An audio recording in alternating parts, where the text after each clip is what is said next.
ริงๆสวน Seven i Italy ของเราอะก็ร่มรื่นนะทุกคนคือตอนที่เดินเข้ามาแบบวันเนี้ยอากาศดีมากน่าจะเพราะรู้ว่าเป็นใจรู้เห็นเป็นใจว่าแบบวันนี้เราจะถ่ายงานกันปกติวันอื่นคือร้อนมากวันนี้แบบอากาศดีกำลังสบายเลยแล้วก็เดินมารอบๆเนี่ยได้ยินเสียงแล้วมีเสียงเป็ดเสียงไก่อะไรอย่างงี้วันนี้เราก็จะมาให้ความรู้เกี่ยวกับพวกสัตว์ต่างๆของ Seven i Italy นะคะแต่ว่าก็เนี่ยต้องมารอดูว่าเราอะจะได้รู้เรื่องไหนเป็นพิเศษกันยินดีต้อนรับเข้าสู่รายการ Garden Farm to Paint นะคะหรือว่ารายการจากสวนถึงจานนั่นเองค่ะเป็นรายการใหม่ของช่อง Savanna Italy นะคะปกติทุกคนเนี่ยก็จะเห็นหน้าเนยอย่างงี้เนาะในรายการอาหารที่เราถ่ายกันรายการต่างๆเลยวันนี้เรามาดูเบื้องหลังวัตถุดิบกันบ้างนะคะว่าวัตถุดิบที่เราเอามาใช้เนี่ยเรามาจากไหนอะไรยังไงเนาะตอนนี้เนี่ยก็กำลังรอผู้เชี่ยวชาญมาเห็นเขาบอกเขานัดกันมาแล้วว่าจะให้คนเนี้ยมาดำเนินรายการกับเราก็ต้องรอลุ้นว่าเป็นใครว่าแต่อยู่ไหนก็ไม่รู้ตอนนี้หรือว่าแบบ อาจจะกำลังให้อาหารสัตว์ต่างๆอยู่หรือเปล่างี้อาอ้าวสวัสดีค่ะสวัสดีค่ะ อันนี้ไข่เจียวไม่คิดเลยว่าจะเจอไข่เจียวอันนี้ไข่เจียวนะคะเป็นผู้ดูแลสัตว์ของ Svenna Italy นะคะตอนแรกแอบเดาว่าอาจจะแบบเป็นฝั่งเกษตรอีกคนหรือเปล่าที่มาวันนี้เรามาเจอกับไข่เจียวเนาะเดี๋ยวให้ไข่เจียวแนะนำตัวหน่อยค่ะสวัสดีค่ะ ชื่อไข่เจียวนะคะ เป็นคนดูแลสัตว์ในฟาร์มของ Svenna Italy ค่ะแล้วอันนี้คือเราจะมาดูเรื่องอะไรกันคะวันนี้ไข่เจีอ๋อ ยววันนี้ก็จะมาดูเรื่องของไก่ค่ะ วันนี้จะเจาะไก่อ๋อก่อนเนาะแต่จริงๆ เราก็มีเลี้ยงหลายอย่างนะคะ ก็จะเป็นพวกเป็ด เออแล้วก็จะมีตัวที่มาใหม่ก็จะเป็นไก่งวงค่ะ ในเรื่องของไก่ตอนนี้ก็จะมีไก่ไข่นะคะ แล้วก็เป็นไก่พื้นเมืองของเราเป็นไก่บ้านค่ะ แล้วก็จะมีไก่โต้งที่เป็นไก่พันธุ์เดียวกับไก่ไข่ที่เอาไว้เป็นพ่อพันธุ์ของเขานะอ๋อคะเป็นตัวผู้ใช่อา ค่ะ ว่าอยู่ว่าทำไมถึงหิ้วมาอุ๊ยตายแล้วคุณหนูคะย่าติดปากค่ะคุณหนูกินแซ่บมากเลยอะเดี๋ยวแป๊บนึงนะเอาออกให้ก่อนคุณหนูกินแซ่บมากโอเคอันนี้ชื่ออะไรไม่มีชื่อค่ะจะเป็นแท็กนะคะเรียกน้องส้มใช่เลี้ยงน้ำส้มแทนเรียกน้องส้มน่ารักมากอะเข้ากล้องด้วยอันนี้กินได้ไหมเอ่ออาจจะต้องรอเขาปลดก่อนถึงจะกินได้อ๋อแสดงว่านะคะกินได้ใช่ไหมใช่แอบกินได้หวั่นๆเลยอะหวั่นๆหรือยังกลัวแล้วแอบกลัวแล้วจะกลัวไปแล้วจะกลัวบินกลัวไอ้2คนนี้แล้วแบบน่ากลัวมากเป็นตัวอันตรายมากใช่โอเคจะบินงั้นเดี๋ยวเราจะพากันไปดูอะไรกันก่อนคะสำหรับอ่าไก่ ตอนนี้เราจะพาไปดูไก่ไข่ก่อนนะโอคะเคถ้าอย่างงั้นเดี๋ยวพาคุณผู้ชมว้าร์ปไปไก่ไข่กันเลยดีกว่า พาไปดูเพื่อนน้องส้ม แต่ละคนเขากันว่าแต่ละตัวจี๊ดๆขนาดไหน อันนี้แอบสลิมอยู่เนี่ยหุ่นเราอะสลิมเลยเดี๋ยวไปดูตัวอื่นกันว่าจะสลิมหรือเปล่าอันนั้นอาจจะระเบิดว้ายโอเคเดี๋ยวไปดูกันเลยค่ะค่ะ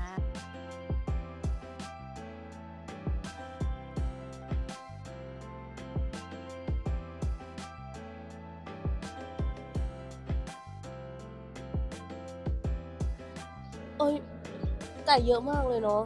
เมื่อกี้แบบตอนเดินมาก็คือแบบน้องร้องกันใหญ่เลยเอออันนี้ถามได้ไหมว่าไก่ของเราอะเรามาจากแบบที่ไหนปกติอะหมายถึงเริ่มต้นที่เราก่อนจะเราทำไก่ไข่อะไรอย่างเงี้ยอืมเราเริ่มต้นจากไหนถ้าเป็นเริ่มต้นนะคะเราก็จะรับไก่จากที่ฟาร์มอื่นแล้วก็จะเป็นอ๋ฟาร์มที่เขาขายไก่ไข่ แต่ว่าเราก็จะรับมาตั้งแต่ตัวเล็กๆแล้วเราก็จะมาเลี้ยงจนกว่าเขาจะได้ประมาณ5-6 เดือนเขาก็จะเริ่มไข่ให้เราเริ่มไข่ฟองแรกอะไรอย่างเงี้ยค่ะ าอันนี้แบบอยากรู้ว่าที่เรารับมาคือมันมีทั้งตัวผู้ตัวเมียเลยไหมหรือว่าแบบก็มีแค่เซตตัวเมียมาก่อนเอามาไข่เฉยอ๋อ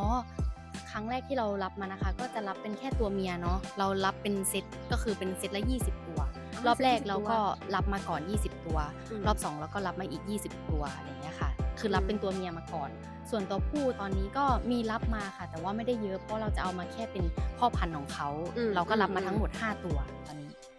ไอ้ที่เรียกว่าไก่โต้งใช่ค่ะอืม ที่เรียกว่าไก่ตุ้ง อันนี้เรารับมาอย่างเดียวเลยไหมหรือว่าจริงๆเราก็แบบว่าพอเรามีทั้งไก่โต้งแล้วเราก็มีไก่ไข่ที่เป็นตัวเมียแล้วอย่างเงี้ยเราก็แบบว่าสามารถแบบให้น้องผสมพันธุ์แล้วก็มีเพาะพันธุ์ด้วยของเราเองด้วยใช่ไหมอ๋อใช่ค่ะตอนนี้เราก็กำลังทดลองในการที่แบบเหมือนว่าเอาไก่โต้งกับไก่ไข่เนี่ยเขาเริ่มมาผสมพันธุ์กันแล้วก็เก็บไข่ของเขาเนี่ยไปฟักในเครื่องฟักที่เราทำขึ้นเองอะค่ะมีแล้วก็ฟักด้วยใช่ตอนนี้ก็ฟักได้ประมาณ2ล็อตแล้วล็อตแรกก็คือประมาณ5ตัวอีกล็อตหนึ่งก็กำลังได้ประมาณ11ตัวตอนนี้เขาก็กำลังทยอยไข่ขึ้นมาเรื่อยๆอย่างเงี้ยค่ะเราก็จะผสมอาทิตย์ละประมาณ1ครั้งต่ออาทิตย์ใช่แล้วก็เก็บไข่เขาไว้ โอเคน่าสนใจมากคือแบบเห็นน้องๆแบบกันเต็มไปหมดเลยนี่แสดงว่าได้เห็นลูกเจี๊ยบดิใช่อุ๊ยลูกเจี๊ยบI love ลูกเจี๊ยบฉันชอบลูกเจี๊ยบมากลูกเจี๊ยบเป็นสิ่งที่น่ารัก โอเค งั้นเดี๋ยวแบบไปคำถามเราต่อไปกันเลยค่ะ เดี๋ยวเรามาเริ่มจากอาหารกันก่อนดีกว่า เห็นน้องแบบกำลังอยากกินกันใหญ่เลย ว่าแล้วทำไมอ้วนเพราะว่ากินเยอะ แอบบุลลีไก่แล้วหนึ่งเป็นคนแบบนี้ไม่ดีเลย เดี๋ยวถามนิดนึงว่าอาหารส่วนใหญ่อะของเราอะมันเป็นอาหารแบบยังไงคะไข่เจียวเล่าให้ฟังหน่อย อ๋อ ถ้าเป็นในส่วนของอาหารนะคะ เราก็จะให้เป็นพวกอาหารธรรมชาติเนาะ ก็จะมีพวกข้าวโพดป่นค่ะ ก็มีข้าวเปลือก แล้วก็จะเป็นแบบ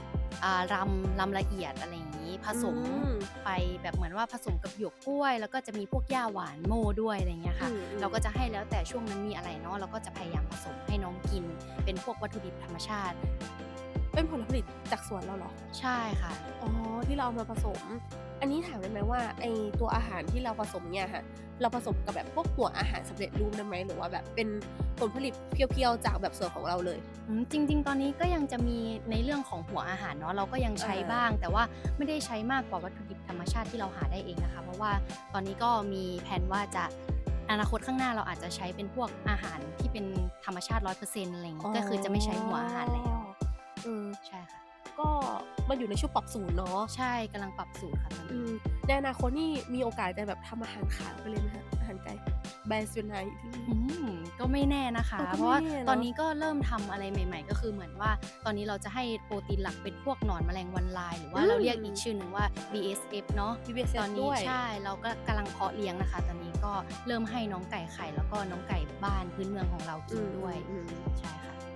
เมื่อกี้เห็นพูดถึงหนอน BSF แล้ว ไอ้ที่เป็นแมลงวันลายใช่ไหม? ใช่ค่ะ อ๋อ เนยไม่ค่อยรู้จักเลย ให้ไข่เจียวอธิบายเพิ่มนิดหนึ่งว่าหนอนแมลงวันลายอะที่มาของเราคือแบบเราเลี้ยงเองเปล่า? หรือว่าอันนี้เราแบบไปซื้อมาหรือยังไง? ครั้งแรกที่เราเริ่มเลี้ยงนะคะ เราก็จะแบบซื้อเป็นไข่เขามาเนาะ เราก็จะแบบเหมือนสั่งไข่จากทางออนไลน์ อย่างเงี้ย เป็นฟาร์มที่เขาเลี้ยงอยู่แล้ว เราก็สั่งไข่ออนไลน์มาก่อน เสร็จปุ๊บเราก็เริ่มเอามาเพาะพันธุ์ให้เขาเริ่มออกมาเป็นตัวหนอน แล้วก็กลายเป็นดักแด้ เป็นแบบแม่แมลง อะไรอย่างเงี้ย ให้เขาผสมกัน แล้วทีเนี้ยเราก็จะเริ่มเก็บไข่เขาน่ะค่ะ หลังจากนั้นเราก็ไม่ได้ซื้ออีกเลย ก็คือเริ่มทำแบบวนไปเรื่อยๆ เหมือนเป็นวงจรชีวิตเขา อย่างเงี้ยค่ะ ก็คือเอามาจากแบบออนไลน์ก่อน แล้วก็ทำเป็นวงจรเริ่มไปเรื่อยๆ อะไรอย่างงี้ อุ๊ย ความรู้ใหม่เลย เนยเพิ่งรู้เลยว่าเราแบบมีที่เขาเป็นฟาร์มแบบขายไข่แมลงวันแบบนี้ด้วยเนาะ ใช่ มีค่ะ จริงๆ คือมันมีเยอะนะ ถ้าหาตามออนไลน์ อย่างเงี้ยเนาะ ใช่ ก็คือไปสามารถซื้อ ถ้าใครอยากได้เป็นแบบพวกโปรตีนเสริมของน้องไก่ อะไรอย่างเงี้ย แล้วก็ไม่รู้จะให้อะไร ก็เริ่มจากหนอนแมลงวันลายก็ได้ค่ะ เพราะเขาเลี้ยงง่ายมาก คือเราสามารถให้จากเศษอาหาร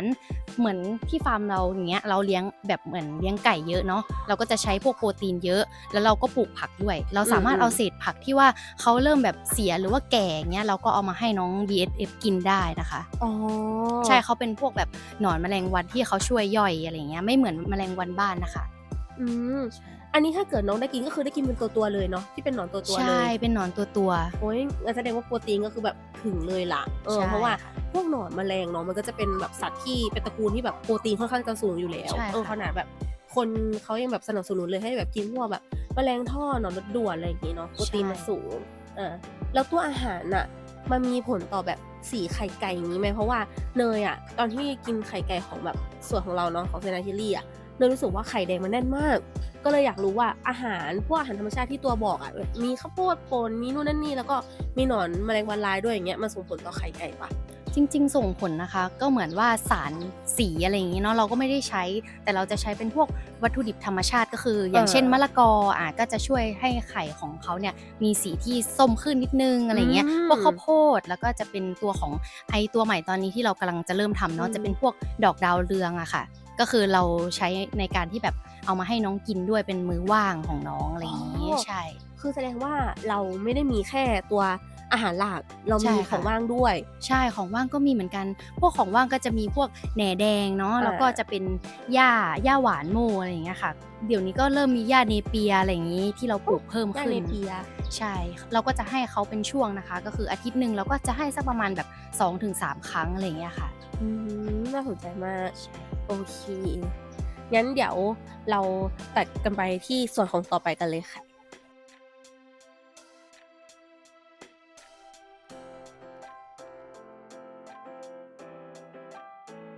คือด้วยความที่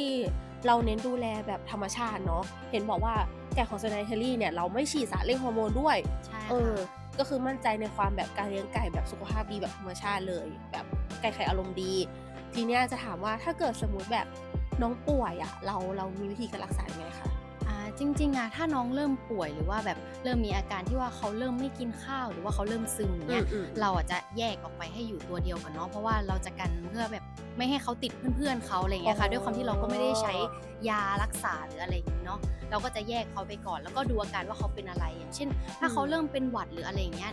เราก็จะใช้พวกสมุนไพรทางธรรมชาติเนาะก็จะเป็นแบบฟ้าทะลายโจรใส่กับน้ำให้น้องกินอย่างเงี้ยค่ะแล้วก็ดูรักษาไปเรื่อยๆดูอาการตามอาการไปเรื่อยๆอะไรอย่างเงี้ยค่ะแล้วก็จะมีแบบพวกแบบอาหารไม่ย่อยหรือว่าท้องเขาเริ่มอืดเงี้ยเราเริ่มเห็นเขาซึมเงี้ยเราก็จะแยกไว้เหมือนกันแล้วก็ให้เขากินพวกขมิ้นชันอะไรอย่างเงี้ยค่ะใช่ตอนนี้ก็จะมีแต่มันก็จะมีแบบส่วนเสริมเล็กๆน้อยๆอะไรอย่างเงี้ยก็จะแบบเป็นพวกของแบบไลของไก่อะไรอย่างงี้เนาะมันก็จะใช้พวกแบบสมุนไพรทางธรรมชาติได้เหมือนกันพวกตะไคร้อะไรเงี้ยตะไคร้หอมอะไรเงี้ยค่ะเอามาใส่ไว้ในรังไข่เขาอย่างเงี้ยค่ะเพื่อให้ตัวไลมันไม่มาอยู่เนาะใช่ตัวไลมันไม่ชอบกินตะไคร้จริงๆมันไม่ชอบค่ะเพราะว่ามันเป็นแบบเหมือนกลิ่นน้ำมันหอมระเหยอะไรเงี้ยเหมือนที่เขาใช้ฉีดพ่นแมลงหรืออะไรเงี้ยกันอันนี้มันไล่ยุงให้ไก่เราด้วยได้ปะจริงๆได้นะคะเพราะว่ามันก็เป็นเหมือนเราที่ใช้ตะไคร้ไล่ยุงอะไรเงี้ย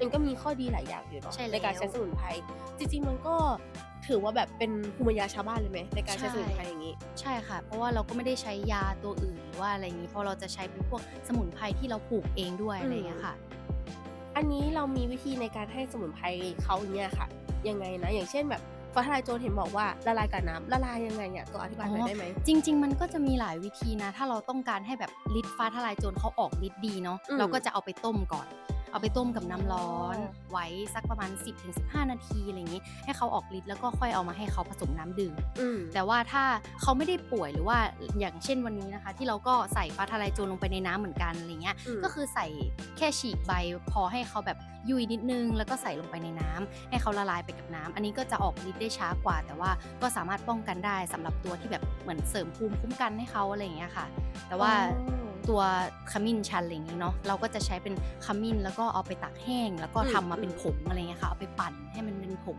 แล้วค่อยให้เขามากินอะไรเงี้ยค่ะก็จะช่วยได้เรื่องการย่อยอาหารแสดงว่าพวกสมุนไพรแบบเนี้ยเราสามารถ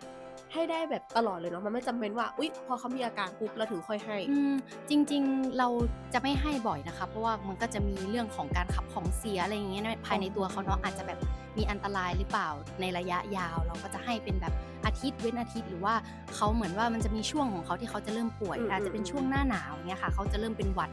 ทีนี้เราก็จะให้ดักไว้ก่อนเลยก็คือให้เสริมภูมิคุ้มกันเข้าไปเงี้ยค่ะแล้วก็คอยดูแลเรื่องของแบบที่อยู่อาศัยเขาไม่ให้มันชื้นหรือว่าแบบเขาจะมีเรื่องของการทางเดินหายใจเนาะที่เขาจะเซนซิทีฟอะไรเงี้ยเราก็จะพยายามเปลี่ยนแกบหรือว่าที่รองกรงเขาต่างๆอย่างเงี้ยเราพยายามจะทำให้สะอาดแล้วก็ไม่ชื้นแฉะอะไรเงี้ยค่ะอย่างนี้เห็นเจียบอกว่ามันจะมีไก่ที่เวลาเขาไม่สบายเนาะแล้วเราต้องแยกออกไปดูแลเนี่ยนานไหมกว่าเขาจะได้กลับมาอยู่กับแบบฝูงจริงๆถ้าจากการเลี้ยงมาระยะเวลาแบบปีกว่าๆเนาะที่เราเลี้ยงเขามาเนี่ยก็คือเขาไม่ค่อยป่วยนะคะก็คือนานๆทีจะมีสักตัวนึงเขาป่วยก็คือจะอยู่แค่ประมาณ 3-4 วันเขาก็หายแล้วก็คือไม่เป็นนานถึงขั้นกับแบบอาทิตย์หรือ2อาทิตย์กว่าอะไรเงี้ยก็คือไม่ถึงขนาดนั้นนะค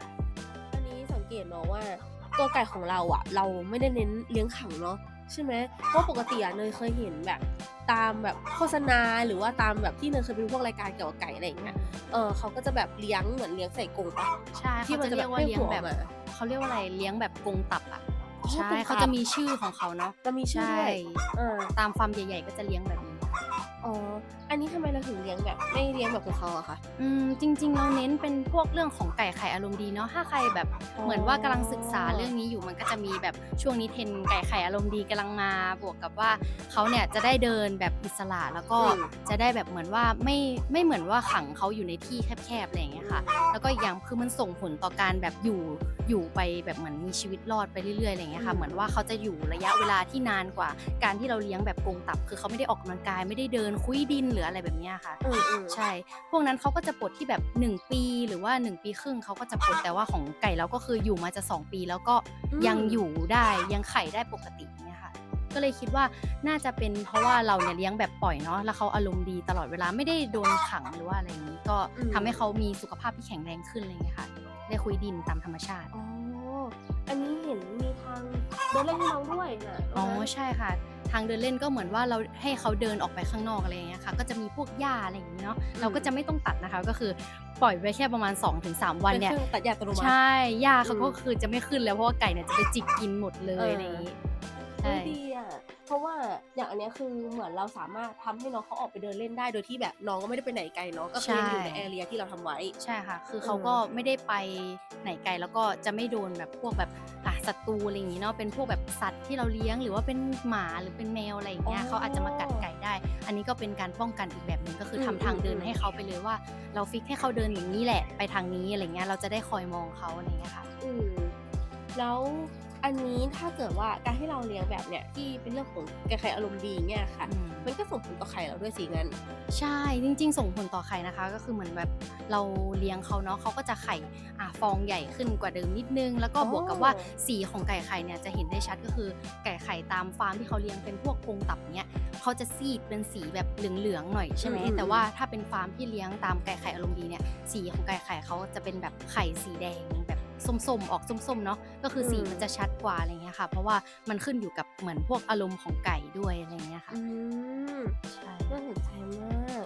อย่างงี้ก็เด็ก ๆ อารมณ์ดีกันเลย ก็ว่าอยู่ว่าทำไมติดคนมาก ใช่ คเขืาอเดิ ก็ นเข้ามาน้องแบบเล่นกับ ไม่ นี่ กลั ไม่ ว หยุ เล ดเลย ย ใช่ เมื่อกี้แอบจิกเชือกรองเท้าไปด้วย เรียบร้อย อีกนิดหนึ่งก็คือแบบถอดเอาไปเลยให้น้อง เผื่อน้องจะ ให้ อาร น้อ ม ง ณ์ ได้ ดี เล่น อืม โอเคค่ะ ไข่ไก่กันบ้างดีกว่า เร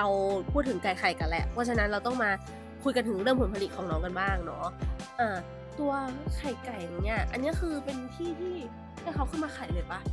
ใช่แล้ว ไอ้พวกสี่เหลี่ยม กล่องสี่เหลี่ยมเนี่ยค่ะ ก็จะเป็นรังไข่ที่เราทำไว้ให้เนาะตรงนั้น อ๋อ อันนี้คือน้องเขามีเวลาในการไข่ไหมคะ? ว่าแบบ ปกติวันหนึ่งเขาจะไข่ช่วงไหน อะไรยังไง? จริง ๆ มันก็จะแบ่งเป็นกลุ่มนะ มันจะมีกลุ่มที่ว่าหลังจากกินอาหารเช้าเสร็จเนี่ย เขาก็จะไข่เนาะ อื แต่ว่าจะ ม มีกลุ่มหลัง ก็คือจะมีตอนช่วงบ่าย 2 บ่าย 3 เงี้ย เขาก็คือเหมือนเดินเล่นก่อน ออกไปเดินเล่น แล้วก็ค่อยกลับเข้ามาไข่ ก็คือจะเป็นช่วงเย็นที่เราจะกลับมาเก็บไข่เขาอีกรอบ อืหนึ่ง ม ก็ ๆ คือเราเก็บเป็นตอนเช้า ช่วงประมาณ 10 โมง อย่างเงี้ย เราก็จะเริ่มมาเก็บไข่เขา เงี้ยค่ะ แล้วก็จะเป็นตอนแบบบ่ายโมง บ่าย 3 เงี้ย เราก็จะมาเก็บอีกรอบหนึ่ง อืม ใช่ ๆ แบ่งเก็บ 2 รอบ อ๋อ แสดงว่าอันนี้น้อง คือน้องเขาไข่ทุกวันอยู่แล้วเนาะ อ๋อ ใอชัน่นี้ ค่ะ ไข่ทุกวันอยู่แล้ว ถ้าอย่างงั้นน่ะ อันนี้อยากให้ไข่เจียวอะให้ความรู้ให้นิดหนึ่งค่ะว่า ไอ้ตัวไข่ไก่อะ เนยอะไม่รู้เลยนะว่าปกติเขาแบ่งเบอร์จากอะไร คือเราจะรู้ได้ไงว่า ขนาดเท่าเนี้ยถือว่าเป็นเบอร์นี้ อะไรอย่างเงี้ย เราแบ่งจากอะไรอะ? จริง ๆ อะ ไอ้พวกเรื่องของขนาดที่ว่าเขาจะแบ่งกันเป็นแบบเบอร์ ๆ เนาะ อืม เราจะๆ แบ่งจากการที่แบบเราใช้น้ำหนักไข่เป็นหลัก ใช่ อ๋อ ก็คือเราต้องเอาไปชั่งก่อน แล้วก็คัดเป็นเบอร์ อะไรอย่างเงี้ย อืม ในส่วนของเบอร์ก็จะมีแบบเบอร์ อย่างเช่น เบอร์ 5 เนาะ ก็จะเป็นแบบตั้งแต่ 45 ถึง 49 อย่างเงี้ย อืแล้วก็ม เป็นเบอร์ขึ้นมาอีกก็จะเป็นเบอร์ 4 เขาก็จะเป็นแบบ 4 ตั้งแต่ 50 ถึง 55 อะไรอ อื ย่าง ม งี้ ใช่ เขาจะเป็นเบอร์ แต่ละที่ก็จะไม่เหมือนกันนะคะ แต่ว่าส่วนใหญ่เขาจะใช้แบบนี้เป็นหลัก เใช่ ออ เดี๋ยวเราก็จะได้มีช็อตที่เราให้ดูตอนชั่งไข่ด้วยเนาะ ตอนนั้นเราก็ค่อยดูในส่วนของน้ำหนัก แล้วเราก็ อืม อธิบายตรงนั้น ๆ ๆ เพิ่มอีกทีหนึ่ง อันนี้แบบอยากรู้ว่าส่วนใหญ่อะของ Swansea เราอะ ไข่เราเป็นแบบเบอร์ไหนอะ? อยากรู้ อ๋อ ตอนนี้ ไก่ของเราเนี่ยก็จะไข่เป็นอยู่ที่ประมาณเบอร์ 012 โอ้ ใช่ ประมาณนี้ เล็กสุดคือเบอร์ 2 ใช่ เล็กสุด ไม คื ่ อเบอ เล็ ร์ ก 2 นะงั้นน่ะ ใช่ จริง ๆ มันก็มีบางช่วงที่ว่าถ้าเขาเริ่มอากาศร้อนเนาะ เบอร์ 3 ก็จะเริ่มมาแล้ว อะไรอย่างเงี้ย อืม ถ้าอากาศเปลี่ยน หรือว่าอะไรอย่างเงี้ย เขาก็จะเริ่มเหมือนไข่ฟองเล็กลง ในเรื่องของอาหารเราให้เหมือนกันทุกวันอยู่แล้ว แต่ว่าจะเป็นเรื่องของอากาศที่เราควบคุมไม่ค่อยได้เนาะ เพราะว่าเราไม่ได้เป็น เหมือนจะมีโรงเรือนของไก่ อะไรอย่างเงี้ย ในแบบฟาร์มใหญ่ ๆ เขาก็จะควบคุมพวกเรื่องอุณหภูมิได้เนาะ แต่ของเราก็ยังไม่ได้ทำแบบนั้น เพราะเราเลี้ยงแบบปล่อย ใช่ โอเค ระหว่างที่กำลังคุยนะคะ ก็คนข้างๆสะกิดไม่หยุดเลยตอนนี้ ใช่ สะกิดอย่างเดียวเลย ไหนมาคุยกันสิ เดี๋ยวขอมาคุยก่อน อย่าเพิ่งเดินหนีไป อย่าเพิ่งเดินหนี อย่าเพิ่งเดินหนีออกไป กลับมานี่ก่อน ชื่ออะไรคะ? ขอสัมภาษณ์หน่อย ชื่ออะไร? อันนี้ไข่ไปหรือยัง? น้องตัวนี้ อ๋อ จริง ๆ อะ มันก็มีจุดสังเกตนะ บางทีเขาก็จะ อ้าว ให้ เหรอ? สังเกตที่หงอน อย่างเงี้ย ถ้าหงอนเริ่มพับก็คือเป็นตัวที่ไข่แล้ว อะไรอย่างเงี้ อุย ๊ย หน้าเริ่ม พูดเลย ซีด อย่างเงี้ย เอ เหมือนฟีล อ แบบไข่ไปแล้วก็น่าจะเริ่มซีด หงอนเริ่มพับ อะไรอย่างเงี้ยค่ะ ก็คือสังเกตได้ว่าเขาเริ่มไข่ไปแล้ว อันนี้คือไข่ไปแล้วใช่ไหม ใช่ ตัวนี้ ไข่เลี้ยว แล้วจิกเราทำไม? จะผมกินไหม อาจจะอยากเล่น โอเคงั้นเดี๋ยวไปคำถามต่อไปได้เลยสำหรับไข่เนาะที่เราคุยกันเมื่อกี้นี้ อันนี้เนยอยากรู้ว่าตัวไข่อะเราแบบเอามาบริโภคอย่างเดียวหมดเลยไหมหรือว่าจริงๆเรามีเอาที่เป็นฟักเป็นตัวด้วย จริงๆเราก็เก็บไว้ทั้งบริโภคแล้วก็เอาไปฟักเป็นตัวเนาะในส่วนของไอ้ไข่ที่ว่าเราจะฟักเป็นตัวค่ะ เราจะแยกแม่เขาไปเจอกับพ่อพันธุ์ของเขาก็คือไก่โต้งที่เราพูดไปในต้นรายการเนาะก็คือเราเนี่ยจะแยกไปเลยประมาณ2ตัว เพื่อให้เขาผสมพันธุ์กัน แล้วก็เราจะเก็บไข่แค่เฉพาะในตรงนั้นนะคะเพราะว่าตรงเนี้ยเขาจะไม่สามารถฟักได้เนาะเพราะเขาไม่ได้เลี้ยงกับพ่อพันธุ์โดยตรงอะไรเงี้ยก็คือต้องแยกไปผสมถึงจะเก็บมาไว้พ่อพันธุ์ได้ใช่ค่ะ อันนี้ก็คือแสดงว่าเราไม่ได้เลี้ยงรวมเนาะไม่ได้เลี้ยงตัวผู้ตรงนี้ ไม่ค่ะเราจะแยกเนาะเพราะว่าอันนี้เราจะเอาไข่โดยเฉพาะโดย เราจะได้แบบไม่ระแวงว่าเดี๋ยวไข่ที่ซื้อไปหรือว่าไข่ที่เราเอาแบบเอาไปบริโภคจะฟักออกมาเป็นตัวอะไรเงี้ยอันนี้ก็คือจะไม่มีปัญหาในเรื่องนี้เพราะเราแยกแบบแยกกันเลยไม่ได้เอามารวมกันนะคะอันนี้ดีนะจริงๆแล้วใช่มันเป็นระบบด้วย ใช่ค่ะ อันนี้น้องแบบไข่กี่ฟองต่อวันอะ จริงๆ ตอนนี้ถ้าเป็นช่วงนี้นะคะก็จะเป็นแบบช่วงที่มันร้อนขึ้นมาหน่อยเนาะเขาก็จะไข่อยู่ประมาณ25ถึงว่า26ฟองอย่างเงี้ยแต่ว่าถ้าเป็นช่วงที่อากาศเริ่มเย็นเงี้ยค่ะช่วงก่อนเขาก็จะไข่อยู่ที่30ฟองหรือ33ฟองอะไรอย่างเงี้ยค่ะแสดงว่าต่อวันเราได้รวมกันนี่คือประมาณถาดนึงเลยนะใช่ประมาณเกือบแผงนึงเลยอย่างนี้ก็คือแบบดีมากเลยนะคะจริงๆอะมันถือว่าเป็นโมเดลหรือว่าการเลี้ยงไก่เพื่อไข่เนี่ยที่ดีเลยนะเพราะว่าจริงๆไม่ได้บอกว่าแบบของเราดีที่สุดนะคะแต่ว่าการที่เราเลี้ยงไก่เนี่ยจริงๆผลผลิตของเขาก็ถือว่าทำเงินได้อยู่นะใช่ค่ะเพราะว่าถ้าเกิดเราเลี้ยงเขาดีหน่อยวันนึงอะไข่เขาก็ไม่ใช่น้อยเนาะใช่ค่ะสามารถเอาไปขายแบบเหมือนเราก็สร้างรายได้ได้อะไรเงี้ยค่ะจริงๆน่าสนใจเนาะแอบอยากกลับบ้านไปแล้วก็แบบทำฟาร์มไก่น่าสนใจเก็บไข่อะไรอย่างเงี้ยวันนึงก็แบบทำอาหารกินเองก็ได้ด้วยไม่ต้องไปซื้อไข่ข้างนอกด้วยแล้วอันเนี้ยค่ะไอตัวของไก่ไข่อันนี้อ่ะเราต้องแบบเอาไปทำอะไรก่อนไหมก่อนที่เราจะแบบว่าสามารถเอาไปบริโภคได้ตัวไข่ของน้องใช่ไหมคะตัวไข่เราก็เหมือนว่าเก็บเสร็จเนาะเราก็จะทำความสะอาดอย่างเงี้ยใช้ผ้าเช็ดเพราะว่าเราจะไม่แนะนำให้ทำแบบเหมือนว่าเอาล้างน้ำอะไรเงี้ยคือเขาจะอยู่ได้ไม่นานนะคะเราก็จะแนะนำว่าให้เก็บไว้ในที่โป่งที่มันแห้งเนาะเขาจะได้ไม่เป็นขึ้นเชื้อราหรืออะไรแบบนี้แล้วก็แค่ใช้ผ้าสะอาดเนี้ยค่ะเช็ดพวกแบบอาจจะมีพวกฟางหรือว่าเศษมูลเขาติดไปนิดหน่อยอะไรเงี้ยเราก็เช็ดเอาดีกว่าค่ะแล้วก็เก็บไว้ในกล่องที่มันโป่งๆหน่อยให้อากาศถ่ายทีเนาะเขาจะได้ไม่เริ่มเป็นเชื้อราอะไรเงี้ยจะเก็บได้นานขึ้นใช่อันนี้ก็หลังจากที่เราไปกันตรงแม่ไก่มาแล้วเนาะอันนี้เราก็แบบว้ามาดูไก่โต้งกันนิดนึงอันนี้จะเห็นว่าเป็นไก่ไข่เหมือนกันใช่ไหมคะตัวนี้แค่เขาเป็นตัวผู้ตัวใหญ่มากเป็นคือดูอ้วนกว่าแบบแม่ไก่เยอะเลยตอนแรกรู้สึกว่าไก่ไข่ตัวใหญ่แล้วนะอันนี้ใหญ่กว่ามากคุณผู้ชมจิกเจ็บด้วยตัวนี้อันนี้ถามนิดนึงค่ะว่าตัวแม่ไก่เนี่ยหรือว่าตัวไก่ไข่เนี่ยเรามีวิธีในการคัดเลือกเขายังไงวะคะว่าตัวนี้เนี่ยเหมาะกับการเป็นแม่พันธุ์แล้วจริงๆทุกตัวก็สามารถเป็นแม่พันธุ์ได้นะคะแต่ว่าที่เราจะเลือกเราจะดูเรื่องอายุเนาะถ้าเขาเริ่มอายุสักประมาณ 5-6 เดือนหรือว่าเขาเริ่มไข่ฟองแรกเนี่ยหลังจากที่เขาไข่แล้วก็มันเริ่มไข่ต่อกันหลายๆวันเนี้ยค่ะก็คือเหมือนเขาเริ่มไข่ทุกวันเนี้ยเราก็สามารถคัดแยกมาเป็นแม่พันธุ์ได้เลยเพราะเราจะได้เก็บไข่เขาทุกๆวันเนาะแล้วส่วนของพ่อพันธุ์เนี่ยก็คือแนะนำว่าให้เกินประมาณแบบ6เดือนขึ้นไปอย่างเงี้ยเขาเริ่มขันเขาเริ่มแสดงพฤติกรรมที่มันเป็นแบบเหมือนเริ่มจะเป็นหนุ่มเนี้ยค่ะเราถึงจะเริ่มให้เขาไปเจอกับตัวเมียแล้วก็เริ่มผสมพันธุ์ได้อันนี้เขาดุกับตัวเมียไหมอ่ะจริงๆถามว่าดุไหมมันก็ดุนะคะตามพฤติกรรมของสัตว์ที่เขาเป็นตัวผู้เนาะเขาก็ต้องการที่จะคุมฝูงจริงๆปกติก็ถ้าเลี้ยงในฝูงเยอะๆอย่างเงี้ยเราก็ควรที่จะแยกเลี้ยงดีกว่าเพราะเขาจะดี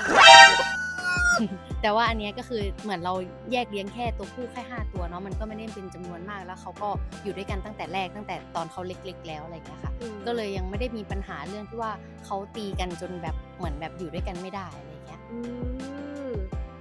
อย่างนั้นอันนี้ถ้าเกิดสมมติว่าตัวแม่ไก่เนี่ยค่ะเขาคลอดลูกออกมาแล้วเนาะแป๊บนึงนะอันเนี้ยจับออกมากินได้ไหมจริงๆกินได้นะแต่ถ้าเราไม่เอาเขาเป็นพ่อพันธุ์แล้วเนาะตัวนี้จะโดนเป็นตัวแรกแล้วก็ตัวที่ท้าของฉันก็จะโดนเป็นตัวที่2เราจะมีเมนูไก่ย่างกันนะคะวันนี้เดี๋ยวกุ๊กกลับมาก่อนจะถามก่อนว่าตัวลูกเนี่ยค่ะเวลาที่ไข่เขาฟักออกมาแล้วเนาะเราจะให้แม่เขาแบบกกต่อหรือว่าเราแบบสามารถเอาไข่ไปใส่ตู้ตั้งแต่แรกได้เลย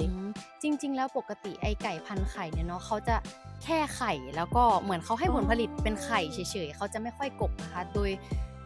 เป็นพันธุ์ของเขาก็คือเขาไข่ปุ๊บเขาก็จะออกจากรังเลยเขาจะไม่นั่งกกหรือว่าอยู่กกเหมือนไก่บ้านอะไรอย่างเงี้ยเราก็เลยเหมือนว่าเพราะว่าเขาเริ่มไข่ปุ๊บเราก็เก็บไข่เขาแล้วก็เอาไปฟักได้เลย อืม ใช่เราก็จะเก็บตามจำนวนที่เราอยากได้เนาะอย่างเช่นแบบเราอยากได้สัก20ฟองรอบละ20ฟองเราก็เก็บแค่แบบ20ฟองแล้วก็เอาพอเราจะเอาไปกกอะค่ะเราจะกกทีเดียวพร้อมกันเนาะเพราะว่าเวลาเขาฟักออกมาเขาถึงจะฟักออกมาพร้อมกันไม่งั้นถ้าเราเอาไปฟักก่อนทีละฟอง2ฟองเงี้ยไอฟองที่มันฟักก่อนมันก็จะออกมาก่อนทำให้อายุเขาไม่เท่ากันใช่เวลาอยู่ด้วยกันเขาก็จะตีกันอะไรอย่างนี้ แสดงว่าการที่เราเอาไปฟักในตู้นี่ก็คือมันเกี่ยวกับเรื่องระยะเวลานี่คือส่งผลด้วยเหมือนกันใช่ไหมคะ ใช่ อ๋ออย่างนี้ก็คือถ้าเกิดสมมุติว่าอย่างกล่องหนึ่งเนี่ยค่ะอันเนี้ยขอถามเสริมเป็นความรู้นิดนึงว่ากล่องหนึ่งเราสามารถแบบฟักได้แบบสูงสุดกี่ฟองอะที่เราเอาไปใส่ครั้งหนึ่ง ตอนนี้ของกล่องเราที่เราทำเป็นตู้ฟักอะค่ะมันจะได้สูงสุดอยู่ที่32ฟอง โอ้ ใช่ เกือบถาดหนึ่งเลย ถา ปะ ดใช่แผงหนึ่ง 32ฟอง ใช่แล้ว ก็เท่ากับว่าแบบพอฟักออกมาเสร็จปุ๊บคือเขาก็จะเกิดใกล้ๆกันในนั้นเลยใช่ไหม ใช่ คะในการฟัก คือจะห่างกันแค่ไม่เกินประมาณ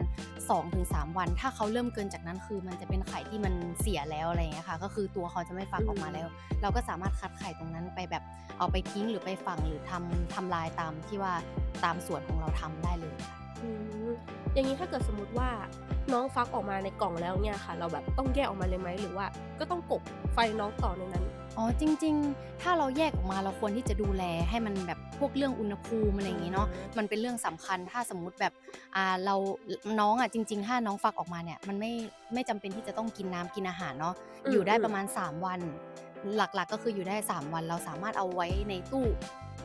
กบไข่นั่นนะคะคือสามารถอยู่ได้ถึง3วันรอจนกว่าเพื่อนเขาจะมาครบเซตใช่แล้วเราก็ค่อยเอาออกทีเดียวก็ได้เพราะว่าเขาจะได้เวลาเขาหนาวหรืออะไรเงี้ยเขาจะได้อยู่กันเป็นกลุ่มเนาะอย่างน้อยมันก็จะมีความอบอุ่นจากเพื่อนๆของเขาแต่ถ้าเราเอาออกมาเลยอย่างเงี้ยแล้วเรากล่องเราหรือว่าที่ฟักของไข่เราเนี้ยมันไม่ได้อุณหภูมิคงที่ก็จะทำให้เขาเหมือนแบบถ้าเป็นเช่นหน้าหนาวเนี้ยเราก็เคยเหมือนกันแบบฟักออกมาแล้วเขาก็หนาวจนตุยอะไรเงี้ยค่ะอยากให้ไข่เจียวอธิบายเรื่องตู้นิดนึงเพราะว่าเมื่อกี้เจียวก็พูดไปแล้วเนาะว่าตู้ของฟักไก่เราเนี่ยเราสามารถฟักได้แบบ30กว่าฟองเลยแบบฟักขึ้นมาอะไรอย่างนี้เนาะอันนี้อยากจะถามว่า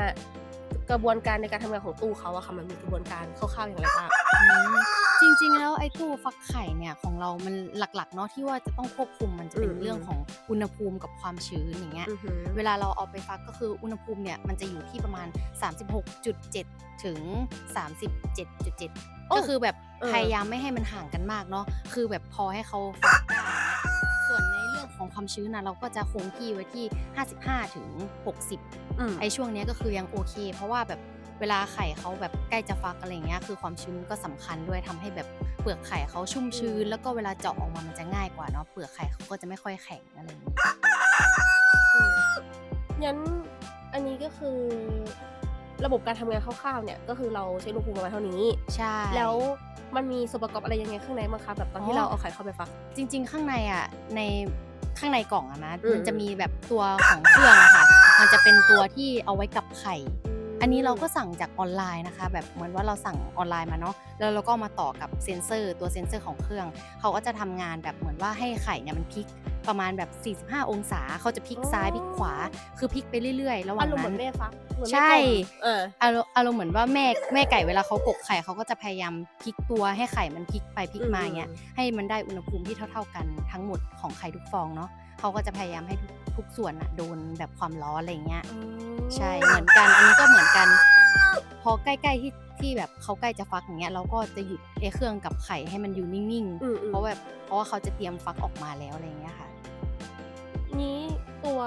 ผู้ตรงเนี้ยค่ะที่เราเห็นกันเนี่ยเขาแบบมาจากการฟักด้วยไหมอันนี้จริงๆตัวผู้ตรงเนี้ยที่เราได้มาคือว่าเรารับมาจากฟาร์มที่เราเคยบอกว่าพร้อมกับไก่ไข่ของเราล็อตแรกเนาะใช่ที่เราพูดกันก็คือไอ้พวกนี้ก็คือยังมาจากฟาร์ม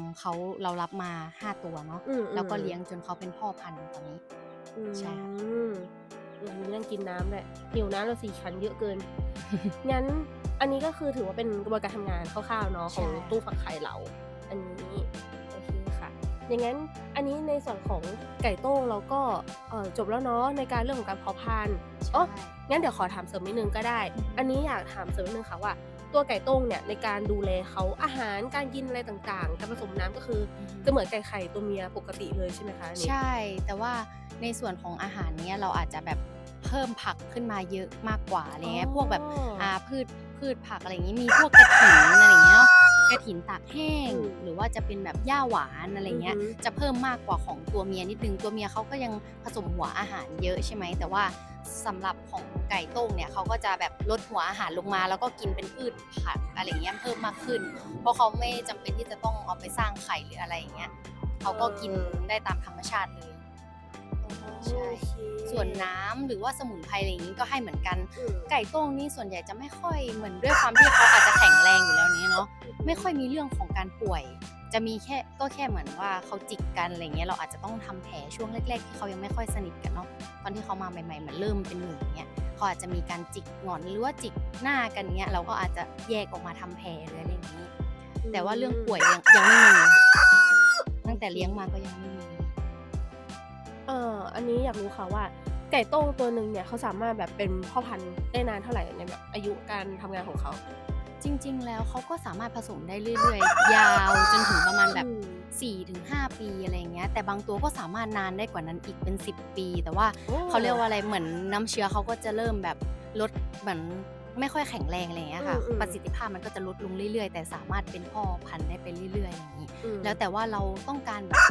เก็บเขาไว้ผสมไว้แบบไม่ได้หวังว่าแบบจะได้ปริมาณมากๆหรืออะไรเงี้ยอืมเราก็อาจจะใช้เขาต่อไปเรื่อยๆแต่ถ้าเราหวังที่แบบ จะอยากได้จำนวนไก่ที่มากขึ้นอย่างเงี้ยเราก็ควรที่จะเปลี่ยนทุก4-5 ปีก็ควรที่จะเปลี่ยนแบบพ่อพันธุ์ใหม่ๆเข้ามาเรื่อยๆอย่างเงี้ยค่ะอืมอย่างงี้ถ้าเกิดสมมุติว่าน้องเขาแบบปลดประจำการแล้วหมายถึงว่าอายุการทำงานน้องเขาเนี่ยก็คือแบบได้เท่านี้แล้วเนี่ยอันนี้เราเอาน้องไปทำอะไรต่ออะคะไข่เจียวจริงๆแล้วเขาเป็นไก่ที่สามารถเอามากินเนื้อได้เป็นปกติเนาะอืแล้วก็ม สามารถเอาเนื้อเขาเนี่ยไปทำอาหารหรือว่าเอาไปใช้ตามครัวเรือนได้ปกติเลยค่ะอ๋อคือจริงๆอะการเลี้ยงไก่อะมันก็เป็นอะไรที่แบบมันไม่ได้ยากขนาดนั้นเนาะอืมดูจากแบบอย่างของ Last Seven Night Italy อย่างเงี้ยค่ะอืคือมการเลี้ยงไก่ของเราเนี่ยเราก็ไม่ได้เลี้ยงโดยการแบบฉีดสารเร่งฮอร์โมนด้วยของเราก็คือเราเลี้ยงแบบเน้นสารอาหารตามธรรมชาติเลยแล้วก็การเลี้ยงไก่เนี่ยหนูว่ามันค่อนข้างจะคุ้มอยู่นะเพราะว่าเราเลี้ยงตามวัฏจักรของไก่เลยเนาะเราสามารถเลี้ยงเขาเพื่อเอาไข่ไปขายได้แล้วก็เลี้ยงสามารถเอามาฟักไข่ได้ด้วย ก็เป็นการทั้งเพิ่มประชากรจากทุนที่เราเริ่มต้นแล้วก็มีหารายได้นะคะเสริมเข้ามาจากการที่เราแบบสามารถเอาผลผลิตของเราไปขายได้ด้วยเนาะจริงๆนี่ถ้าเกิดสมมุติว่าคุณผู้ชมทางบ้านเนี่ยแบบสนใจอยากลองแบบทำเล้าไก่ในบ้านก็ได้นะก็ได้แถวบ้านเราอะไรอย่างเงี้ยก็ทำได้เนาะแบบว่าได้ไข่ไว้ไอ้นี่ด้วยเผื่อๆถ้าเกิดไข่เราเยอะเนี่ยเราก็เอาไปขายได้ด้วยใช่อาน่าสนใจมากอันนี้ขนาดเลี้ยงแบบธรรมชาติไก่ยังแบบอายุยืนอยู่นะใช่แบบนี้ ยืนมากอันนี้ก็เลี้ยงมาประมาณปีกว่าๆได้แล้วเออเพราะว่าถ้าเกิดแบบเทียบจากที่ไข่เจียวเล่ามาตั้งแต่แรกเลยเนี่ยทั้งไก่ไข่ตัวเมียแล้วก็ไก่ต้งตัวผู้เนี่ยเขาก็จะมีความแบบถ้าเกิดเราเลี้ยง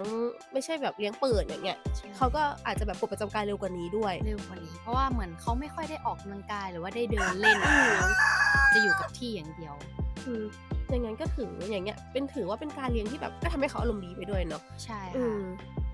โอเคค่ะงั้นเดี๋ยวเราจบจากไก่ต้มกันแล้วเนาะแล้วก็ไก่ไข่เป็นที่เรียบร้อยแล้วเดี๋ยวตอนเนี้ยเราจะพาไปดูในวัตถุดิบส่วนเนื้อกันบ้างดีกว่านั่นก็คือไก่บ้านไกลบ้านหรือว่าแบบไก่เมืองใช่อ่าค่ะอันนี้น่าสนใจมากเพราะว่าร้านอาหารส่วนใหญ่ที่ของเราเนี่ยก็คือเราเป็นอาหารสไตล์ตะวันตกเนาะแล้วเราอะใช้เนื้อไก่แบบเป็นไก่บ้านด้วยซึ่งทุกคนก็จะรู้อยู่ว่าไก่บ้านอะเขาแบบเนื้อไม่ได้เยอะมากใช่เออ เพราะฉะนั้นก็ต้องไปดูกันแล้วแหละว่าไก่บ้านของเราเนี่ยเป็นอย่างไรแล้วก็วิธีการดูแลเนาะเป็นอย่างไรอย่างเงี้ยค่ะโอเคค่ะ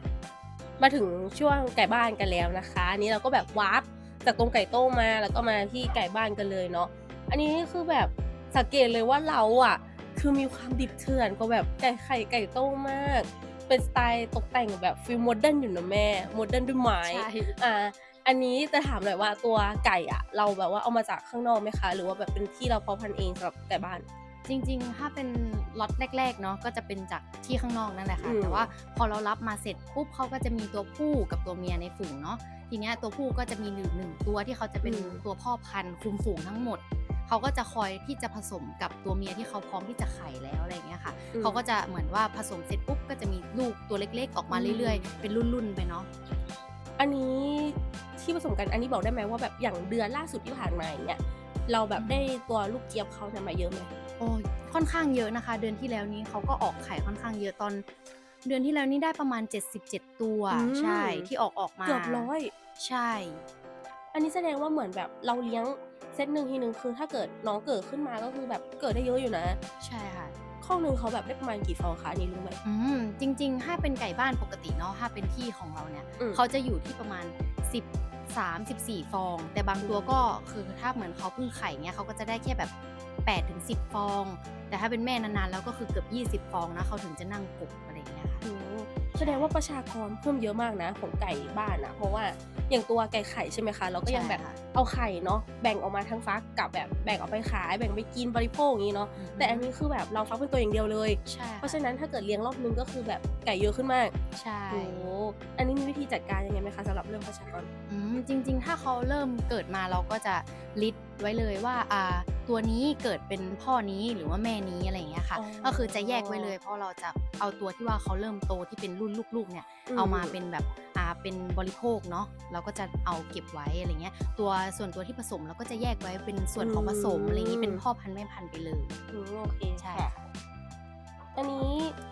ให้เป็นความรู้นิดนึงละกันว่า อือฮึ อย่างตัวไก่บ้านเนี่ยเราสามารถแยกสายพันธุ์เขาข้างในอีกได้ไหมคะ หรือว่าไก่บ้านก็คือไก่บ้านเหมือนกันหมดเลยทั่วประเทศ โอ้จริง ๆ ไก่บ้านมันสามารถเป็นเขาเรียกว่าเป็นไก่พื้นเมืองละกันถ้าพูด ไก่พื้นเมือง ถ้าพูดเป็นคำพูดของคนไทยปกติก็จะเรียกไก่บ้านแต่จริงๆ แต่ละพื้นที่แต่ละภาคเนี่ยไก่บ้านของแต่ละพื้นที่ก็จะไม่เหมือนกันเนาะอย่างเช่นถ้าเป็นภาคเหนือหรือว่าแบบเชียงใหม่เงี้ยก็จะเป็นแบบพวกปลาดู่หางดำหรือว่าเป็นแบบพวกไก่จงไก่แจ้อะไรอย่างงี้ก็คือเรียกเป็นไก่บ้านรวมกันไปอะไรอย่างเงี้ยแต่ว่าอย่างเช่นแบบถ้าเป็นภาคอื่นหรือจังหวัดอื่นเขาก็จะเรียกเป็นอีกชื่อนึงเป็นพันธุ์ของแต่ละที่ไปเลยอะไรอย่างเงี้ยค่ะแต่ก็เรียกเป็นไก่พื้นเมืองเหมือนกัน ใช่ค่ะ น่าสนใจมากในเล้าอย่างเงี้ยค่ะ เราสามารถรวมตัวผู้กับตัวเมียเนี่ยไว้ด้วยกันเลยได้ไหมคะ ได้ค่ะจริงๆ ตอนนี้เราก็เลี้ยงรวมอยู่เนาะเป็นตัวผู้กับตัวเมียอะไรอย่างงี้ อ๋อ คือมันไม่เหมือนกับของไก่ไข่กับไก่โต้งเนาะที่เราจะต้องแบบแยกกัน ใช่เพราะว่าอันนี้เราไม่ได้เอาไข่เขาไปบริโภคเนาะเราก็คืออยากได้แบบจำนวนตัวที่มันมากขึ้น เพราะเรา อืม เอาเขาไปแบบเป็นบริโภคเนื้อแทนอะไรอย่างเงี้ยค่ะ ใช่เราก็เลยเลี้ยงรวมกันไปเลย เราก็สามารถเลี้ยงรวมได้เลย ใช่ค่ะ อันนี้ถามนิดนึงสมมติถ้าเกิดว่าไก่ไข่อะเราแค่ต้องการเลี้ยงเพื่อจะฟักเราเลี้ยงรวมได้ไหมหรือว่าก็ต้องแยกอยู่ดี จริงๆก็รวมได้เหมือนกันค่ะ จริง ๆ เราสามารถเลี้ยงรวมสมมุติแบบเอาไก่ไข่มาเลี้ยงแล้วก็เอาไก่โต้งมาอยู่เป็นฝูงๆเงี้ยเหมือนกันได้ ก็คืออันนี้ที่เราเลี้ยงแยกก็เพื่อที่จะจำกัดประเภทได้เนาะว่า อันนี้คือ ใช่ ไข่ที่เราฟัก อันนี้คือไข่ที่เราเอาไปขาย ใช่ ใช่ไหมแล้วในส่วนของอาหารกันบ้างดีกว่า อืม อาหารเนี่ยก็คิดว่าคงจะคล้ายๆกันใช่ไหมคะกับของไก่ไข่ไก่โต้ง ใช่ค่ะ ส่วนผสมก็เหมือนกัน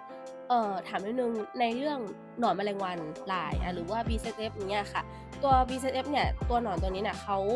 ปกติเราจะเอามาเป็นโปรตีนเนาะสำหรับไก่ไข่ก็คือเพื่อให้ไข่เขาได้รับโปรตีนสารอาหารถึง แต่ว่าตัวของไก่บ้านเนี่ยเราเอามาใช้เสริมด้านไหนคะ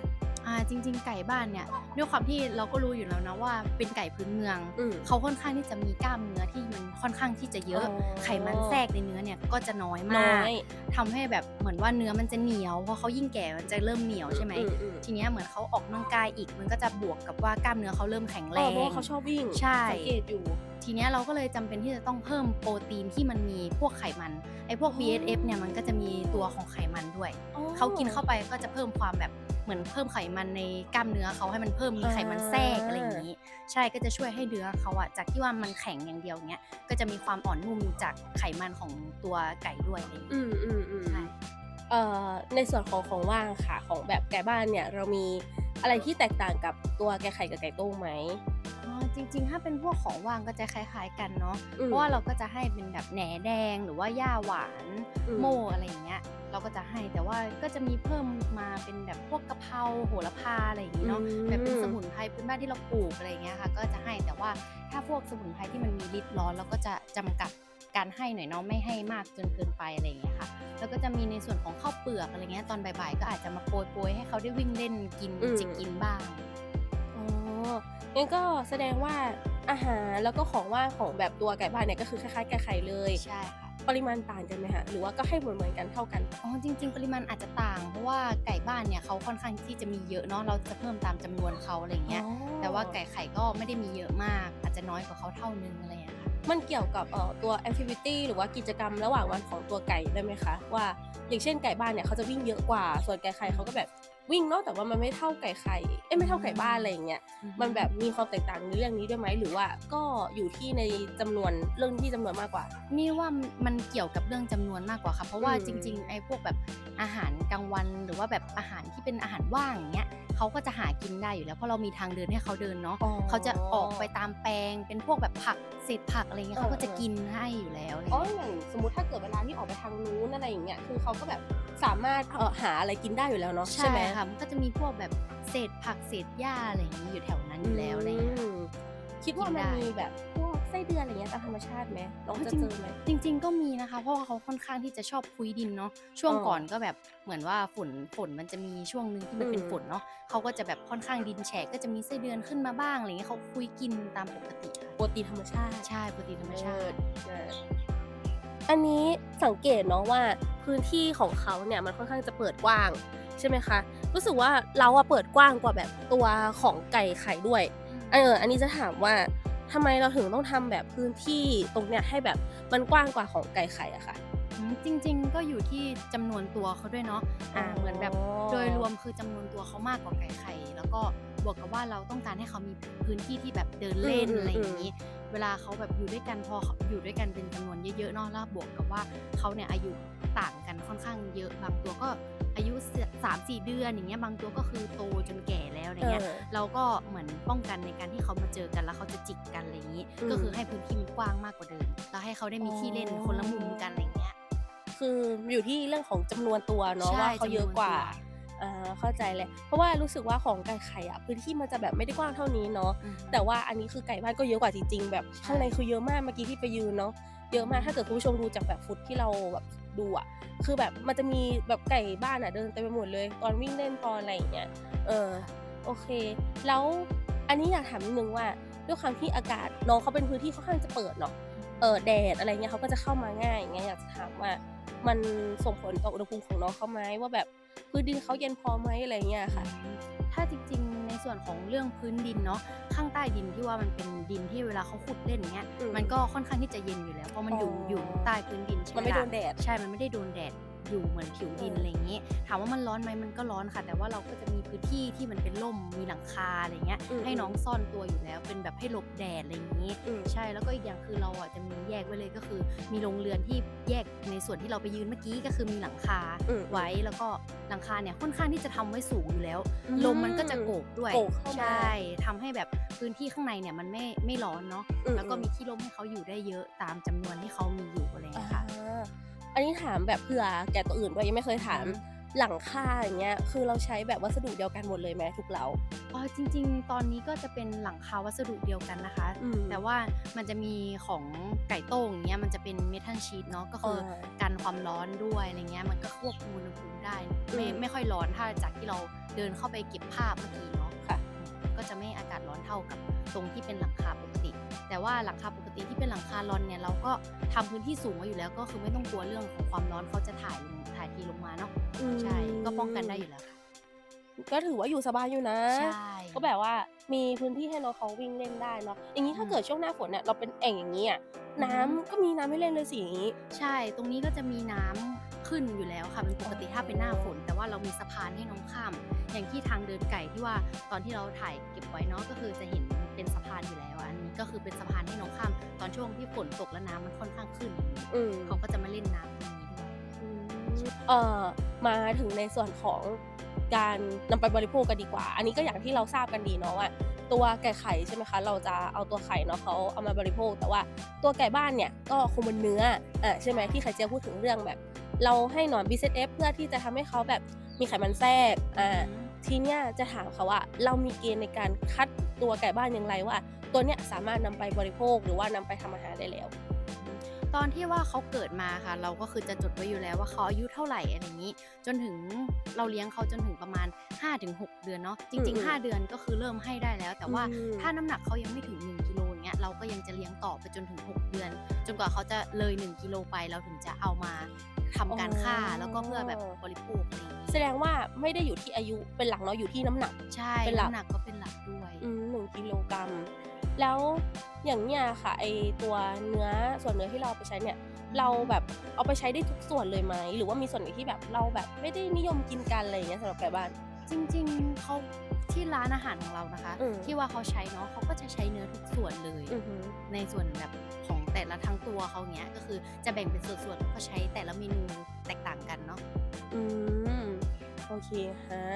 ถ้าอย่างงั้นในส่วนของการบริโภคเนาะก็ถือว่าแบบมีประมาณนี้เลยก็คือว่าทางร้านเราเนี่ยเราก็แบบใช้เนื้อไก่จากส่วนนี้นะคะในการแบบนำไปปรุงอาหารเนาะเป็นเนื้อไก่บ้านอะแดปกับอาหารสไตล์ยุโรปของเรานะคะตรงนี้จริงๆเนื้อไก่บ้านเนี่ยเคยได้ลองชิมแล้วเหมือนกันเขาก็มีความแบบเนื้อจะลีนกว่าไก่ธรรมดานิดนึงก็ไก่ที่เราเคยกินตามตลาดอะไรอย่างเงี้ย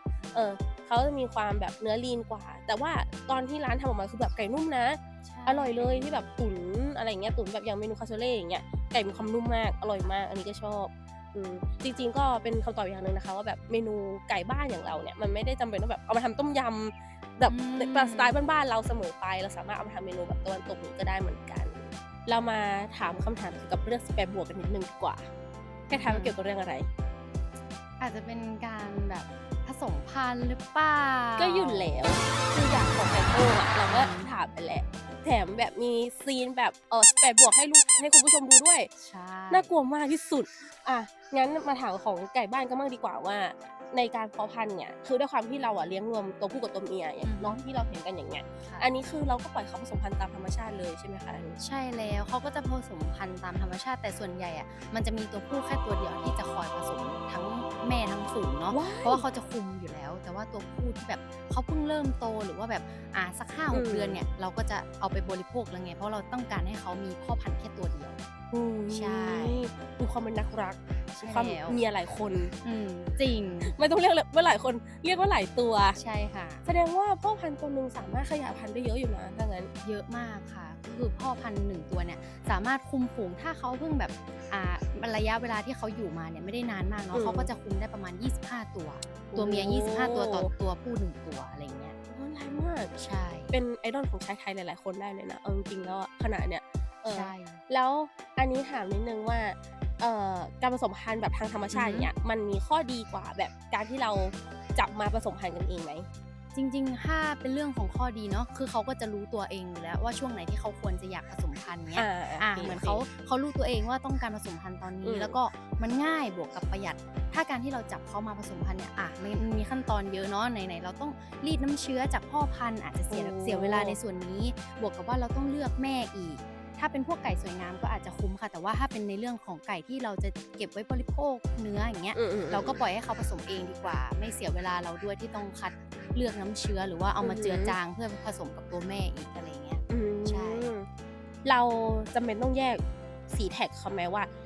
ตัวนี้คือตัวที่พร้อมจะผสมพันธุ์แล้วนะหรือว่าไม่เกี่ยวกับสีแท็ก